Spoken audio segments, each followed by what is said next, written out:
नमस्कार बच्चों। उत्तराखंड सीरीज़ में आज हम बात करेंगे परीक्षावाणी अध्याय 6 के महत्वपूर्ण प्रश्नों पर। जैसा कि आप सभी जानते हैं, परीक्षावाणी के हर चैप्टर, हर अध्याय के बाद क्या दिए होते हैं, उस अध्याय से रिलेटेड महत्वपूर्ण प्रश्न दिए होते हैं। ये महत्वपूर्ण प्रश्न आधे तो परीक्षा में आए होते हैं और आधे का पैटर्न ऐसा होता है कि जो परीक्षा में आ सकते हैं। कल के वीडियो में हमने परीक्षावाणी अध्याय 6 के 30 महत्वपूर्ण प्रश्नों पर बात करी थी। उसी कड़ी में हम परीक्षावाणी अध्याय 6 के 30 महत्वपूर्ण प्रश्नों पर बात करेंगे। ये सभी प्रश्न क्या हैं, परीक्षा में पूछे हुए हैं। तो आप ये सोचिए कि कितना महत्वपूर्ण है ये अध्याय और कैसे कैसे प्रश्न बन रहे हैं, ये भी आपको समझ में आएगा। तो आज का पहला प्रश्न हमारा स्क्रीन पे दिख रहा है आपको। जिम कॉर्बेट नेशनल पार्क किस जनपद समूह में स्थित है?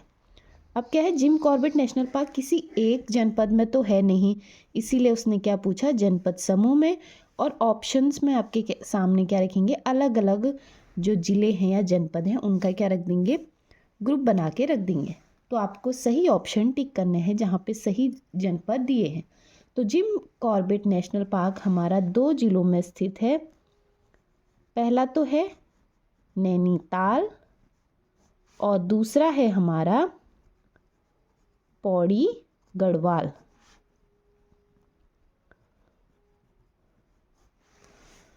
आज का दूसरा प्रश्न हमारा अस्कोट वन्य जीव विहार संरक्षित है। हमने कल भी इस पर बात करी थी कि अस्कोट वन्य जीव विहार हमारा पिथौरागढ़ में है। अब ये कह रहा है ये संरक्षित किस लिए है, तो ये संरक्षित है हमारा कस्तूरी मृग की प्रजाति के लिए। कस्तूरी मृग की प्रजाति के लिए कौन सा वन्य जीव विहार प्रसिद्ध है या संरक्षित है पूछेगा, तो अस्कोट वन्य जीव विहार कस्तूरी मृग की प्रजाति के लिए संरक्षित है। आज का तीसरा महत्वपूर्ण प्रश्न हमारा, राज्य में प्रथम बार वन पंचायतों का गठन किया गया। प्रथम बार वन पंचायतों का गठन कब किया गया? ये किया गया हमारा 1931 ईस्वी में। आज का चौथा प्रश्न हमारा, चमोली जनपद में स्कीइंग के लिए प्रसिद्ध बुग्याल कौन सा है? जब मैंने आपको बुग्याल पढ़ाए तब बताया भी था कि चमोली का ये बुग्याल किस चीज़ के लिए प्रसिद्ध है। तो बुग्याल है हमारा औली, और यहाँ पर्यटक क्या हैं, इसी के लिए अधिक आते हैं। अगला है तिलाड़ी कांड का संबंध है।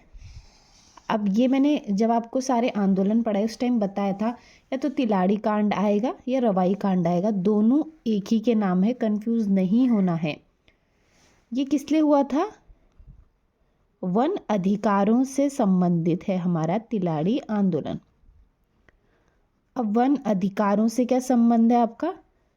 तिलाड़ी कांड में हुआ क्या था कि किसानों की भूमि को भी क्या करेंगे, वन भूमि में शामिल किया जा सकता है।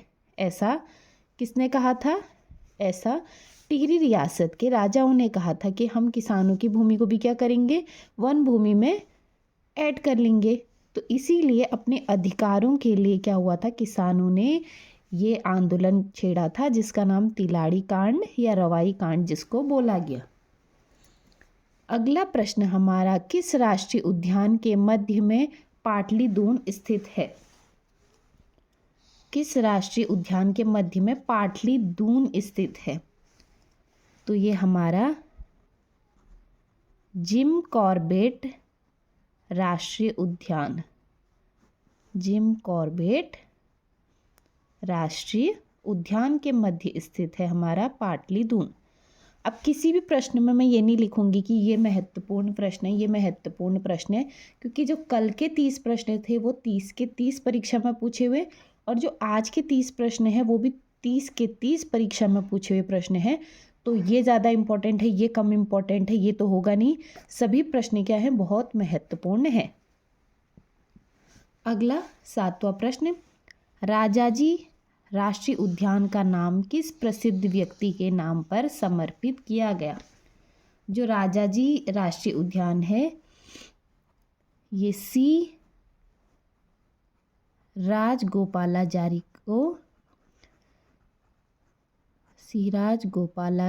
जी को समर्पित है।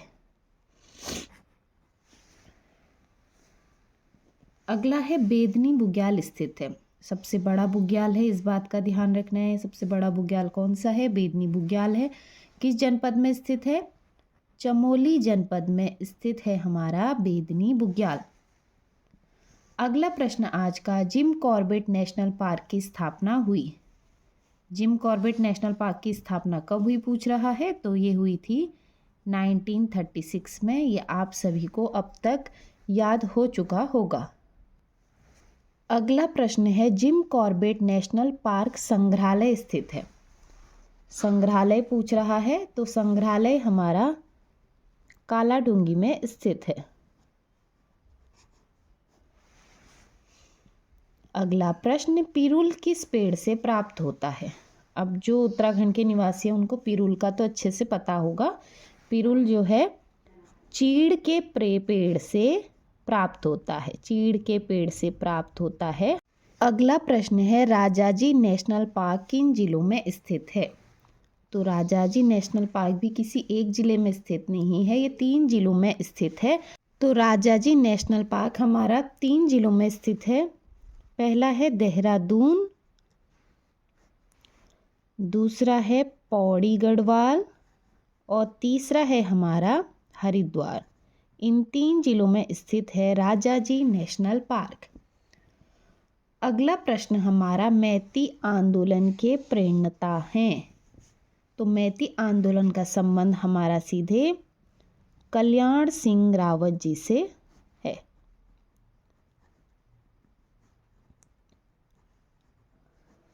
अगला प्रश्न आज का, चरक संहिता में उत्तराखंड क्षेत्र को कहा गया है। चरक संहिता में उत्तराखंड क्षेत्र को क्या कहा गया है? पूछा हुआ प्रश्न, वानस्पतिक बगीचा कहा गया है। चरक संहिता में उत्तराखंड के क्षेत्र को वानस्पतिक बगीचा कहा गया है। 15वां प्रश्न आज का, रवाई या तिलाड़ी आंदोलन टिहरी राजशाही द्वारा किसानों के कृषि भूमि को वन भूमि घोषित किए जाने के कारण हुआ था। अब कब हुआ था? ये हुआ था 1930 में। अगला है, हिमालय बचाओ देश बचाओ का नारा किसने दिया था? ये आपको पढ़ाया भी था मैंने। हिमालय बचाओ देश बचाओ हमारे सुंदर लाल बहुगुणा जी ने दिया था।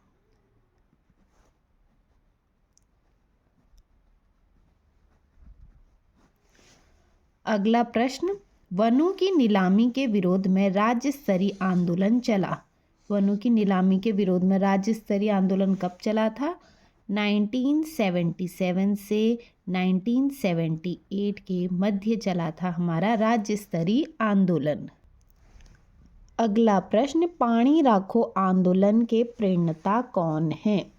जो भी आंदोलन है उससे किस व्यक्ति का संबंध है, इस बात का आपको विशेष ध्यान रखना है, क्योंकि देख लो आप प्रश्न डायरेक्ट कैसे बने हैं। तो पानी राखो आंदोलन के प्रणेता हमारे सच्चिदानंद भारती जी थे।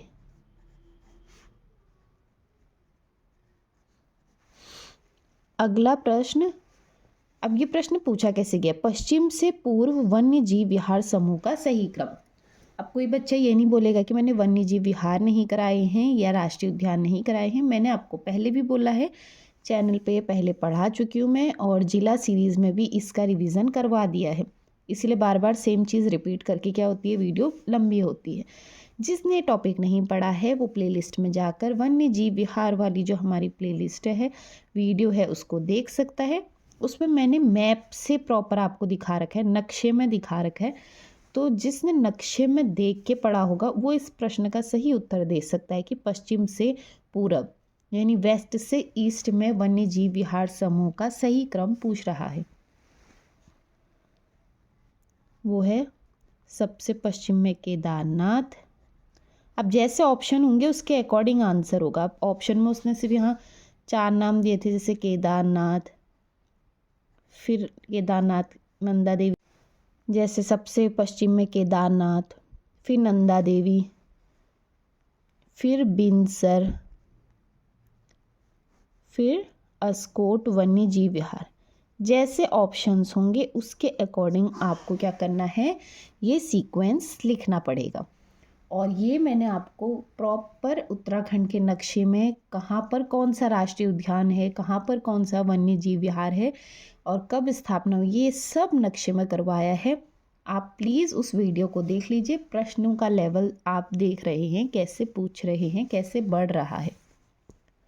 अगला है, किस जिले का वन क्षेत्र सबसे कम है? तो हरिद्वार का क्षेत्र सबसे कम है।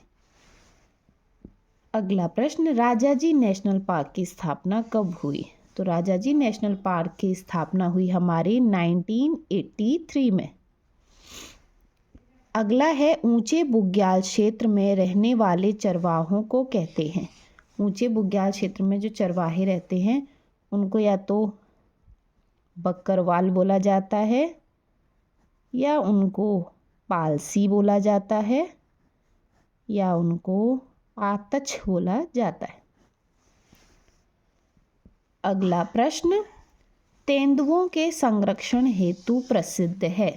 तो तेंदुओं के संरक्षण के लिए गोविंद वन्य जीव विहार हमारा प्रसिद्ध है।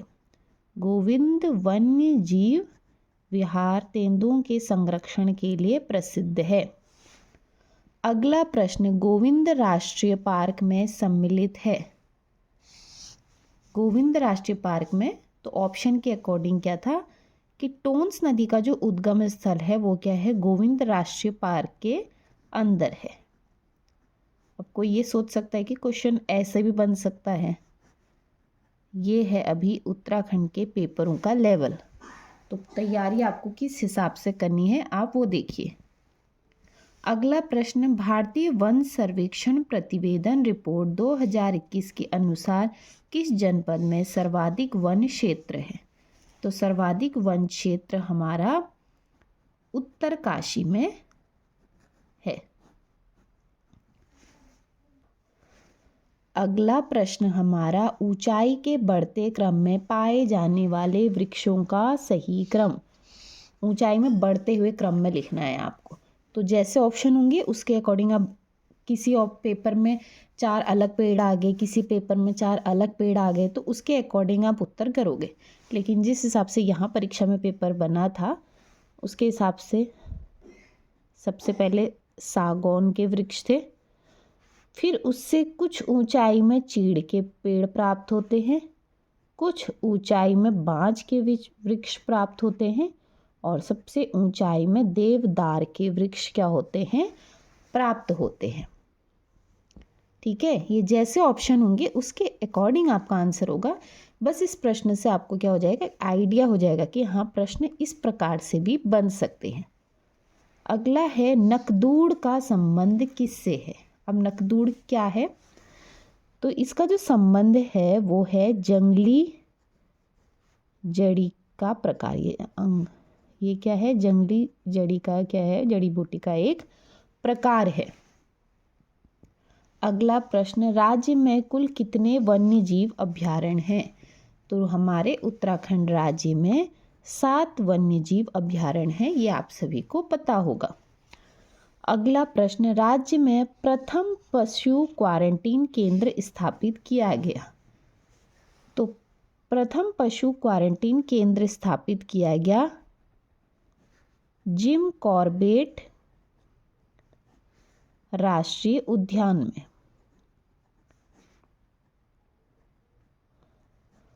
आज का आखिरी प्रश्न हमारा, नंदा देवी राष्ट्रीय उद्यान कब स्थापित किया गया था? इस एक प्रश्न में 2 प्रश्न हैं। पहला प्रश्न है, नंदा देवी राष्ट्रीय उद्यान कब स्थापित किया गया था? तो ये आपका 1982 में स्थापित किया गया था। फिर अगला प्रश्न इसी प्रश्न में, और किस वर्ष यूनेस्को द्वारा नंदा देवी राष्ट्रीय उद्यान को विश्व धरोहर स्थल घोषित किया गया? तो विश्व धरोहर इसको 1988 में घोषित किया गया। विश्व धरोहर 1988 और इसकी स्थापना 1982 में हुई। तो इसी के साथ, इन्हीं 30 प्रश्नों के साथ हमने क्या करे, परीक्षा वाणी अध्याय 6 के महत्वपूर्ण प्रश्नों को क्या किया, कवर किया। उम्मीद करती हूँ आपके समझ में आया होगा। कहीं पर कोई त्रुटि हो गई हो या कोई भी डाउट हो तो कमेंट बॉक्स में आप कमेंट कर सकते हैं। बस परीक्षाओं के लिए आप इसी हिसाब से तैयारी कीजिए, खूब सारी मेहनत कीजिए, क्योंकि गाइड करने के लिए आपको सोशल मीडिया पे बहुत से लोग मिलेंगे, लेकिन मेहनत आपकी खुद की है। आपको खुद उठना है, खुद पढ़ना है और बस पढ़ते रहना है। इसी के साथ अपने आज के वीडियो को मैं यहीं पे समाप्त करती हूँ। मेरे चैनल से जुड़े रहने के लिए आप सभी का पूरे दिल से बहुत बहुत धन्यवाद।